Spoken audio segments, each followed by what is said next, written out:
আসসালামু আলাইকুম প্রিয় ফুটবল ফ্যান্স। বেয়ার লেভারকুসেনের জন্য এটা ছিল পারফেক্ট একটা সিজনের একেবারে পারফেক্ট পরিসমাপ্তি এবং একই সঙ্গে কোচ জাভি অ্যালোনসোর জন্য নিজের ক্লাসটাকে আরও একটু উপরে নিয়ে যাওয়ার সুযোগ। তবে ইউরোপা লিগের ফাইনালে বেয়ার লেভারকুসেন পারল না।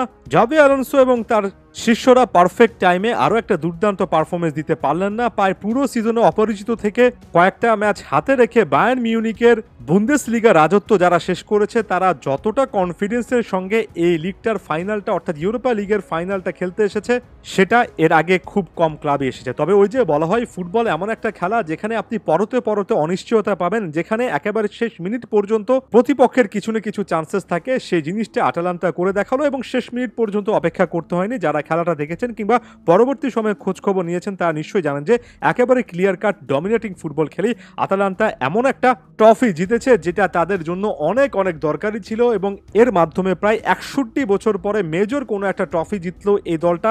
প্রায় 6 দশকের অপেক্ষায় একটা ট্রফির জন্য আটলান্টা ইউনাইটেড তাই এই ট্রফিটাকে তাদের ক্লাব ইতিহাসের অন্যতম সেরা একটা পাওয়া হিসেবে এখন ধরে নিতেই পারে।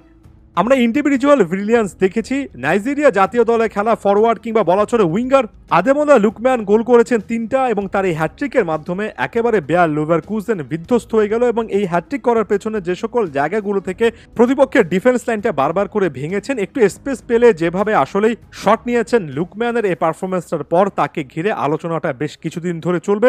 একেবারে নিজের ক্লাব ক্যারিয়ারে স্মরণীয়তম একটা পারফরমেন্স দিলেন এই লুকম্যান। আমার কাছে মনে হয় বেয়ার লেভারকুসেন এই ম্যাচটা ওভারঅল ডিফেন্সিভলি ভালো কোনো কিছু করেননি। শুধুমাত্র ডিফেন্ডারদের এখানে দোষ দেব না, ডিফেন্সিভ ট্রানজিশনে আসলে মিডফিল্ডাররাও জায়গা মতো থাকেননি, বলগুলো পারফেক্টলি ক্লিয়ার করতে পারেনি। যেমন প্রথম গোলটার ক্ষেত্রে যে জায়গা থেকে লুকম্যান গোল করেছেন ওই জায়গায় আসলে এজিকুয়েল প্যালাসিওস বলটা আরো ভালোভাবে যদি ক্লিয়ার করতে পারেন তাহলে বিপদটা হতো না। এখানে প্যালাসিওসের একটা উইকনেস ছিল। দ্বিতীয় গোলটার ক্ষেত্রে যেভাবে স্পেস পেয়েছেন, যেভাবে একটু ডানে হালকা কাটব্যাক করে সেখান থেকে একটা শট নিতে পেরেছেন, এই জিনিসটা জাকার ওই মুহূর্তে যেহেতু তিনি তাকে মার করছেন তাকে আটকানো উচিত ছিল, আটকাতে পারেননি এবং লুকম্যান তার বেয়ার লেভারকুসেনের ডিফেন্সটা বারবার পরীক্ষিত হয়েছে এবং এই পরীক্ষা অন্তত ফেল করেছে সেটা নিঃসন্দেহে বলা যায়। এবং 3-0 গোলের এই জয়টার পরে অবিশ্বাস্য যে একটা রূপকথা জাভি অ্যালোনসো এই দলটার হয়ে লিখছিলেন সেটা অবসান ঘটলো।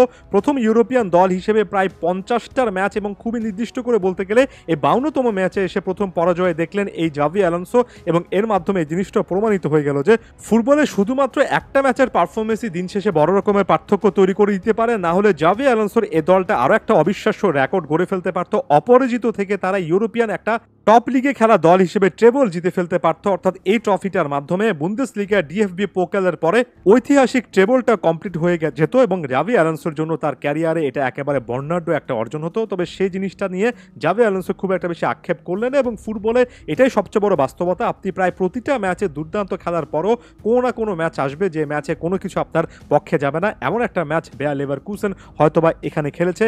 এখানে লেভারকুসেনের ওভারঅল অসাধারণ জার্নিটাকে আপনার রেসপেক্ট করতে হবে। জাভি অ্যালোনসোকে চিন্তা করতে গেলে অর্থাৎ কোচ হিসেবে মূল্যায়ন করতে গেলে একটা ম্যাচের পারফরমেন্সটাকে আসলে বাইরে রাখতে হবে। অন্যদিকে আটালান্টা রাইট মোমেন্টে রীতিমতো তাদের ফুটবল ইতিহাসে একটা নতুন শুরু পেয়েছে। দেখা যাক সামনের দিনগুলোতে তারা এটা কতটা কন্টিনিউ করতে পারে। ধন্যবাদ সবাইকে।